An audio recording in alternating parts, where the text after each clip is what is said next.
اهلا بيكم في حلقه جديده من اسرار المطبخ. النهارده انا جمعت لكم شويه معلومات بسيطه كده، بس هتفرق معاكم كتير جدا. حاجات هتخلي اكلكم اخف وطعمه احلى، وكمان هتوفر لكم كتير من الوقت. يلا بينا نكتشف المعلومات دي.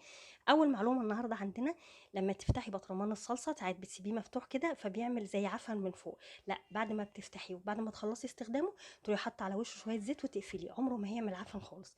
عصير الليمون وعصير الموز وعصير الجوافه لو عايزاهم ما يسودوش يقعدوا معاكي في التلاجة فتره اكبر، تحطي عليهم، تعصري عليهم ليمونه بعد العصر، يقعدوا معاكي فتره اطول. لما تبقي بتخزني فراخ في الفريزر بعد ما تغسليها وتنضفيها، قطعي معاها شرايح ليمون وحطيهم في التلاجة في الفريزر. هتطلعيها تغسليها مش هيبقى فيها اي ريحه زفاره نهائي. تمام كده. لو انت بقى بتدمسي فول، لو بتحبي تدمسي الفول ما تفتحيش عليه كتير لان الهواء بيخلي القشره بتاعته تسود.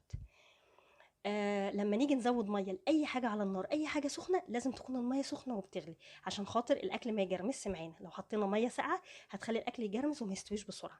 لو عايزه كفر البانيه ما يقعش من عليه وانتي بتقلي، بعد ما تتبليه بالبقسماط بتحطيه في الفريزر حوالي ساعه. بعد التتبيل بالبقسماط هتطلعيه تقليه، يستحيل التتبيله هتقع منك ابدا.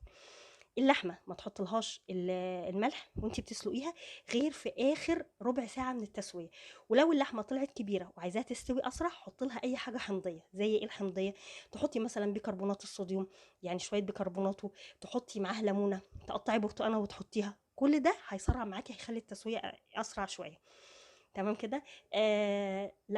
لو عايزه تخلي شوربه الفراخ طعمها حلو جدا وطعمها رهيب وكل يشربها يقول لك انت عاملاها ازاي، حطي معاه، امسكي الاول الفرخه شوحيها في شويه سمنه او شويه زيت وحطي معاها ملح وفلفل اسود. وبعد ما تشوحيها انزلي عليها بالميه السخنه وحطي لها بصلايه ودوقي الشوربه وشوفيها هتبقى عامله ازاي. كده نكون خلصنا الاسرار بتاعتنا النهارده. وقولي لي اكتر معلومه عجبتك ايه واستفدتي منها. ما تنسوش بقى تعملوا لايك وشير للفيديو وتشتركوا في القناه وعشان توصل لكم بقيه اسرار المطبخ. واللي جاي ان شاء الله هيكون اقوى من كده بكتير، ولو اي حد محتاج اي معلومه يسالني عليها.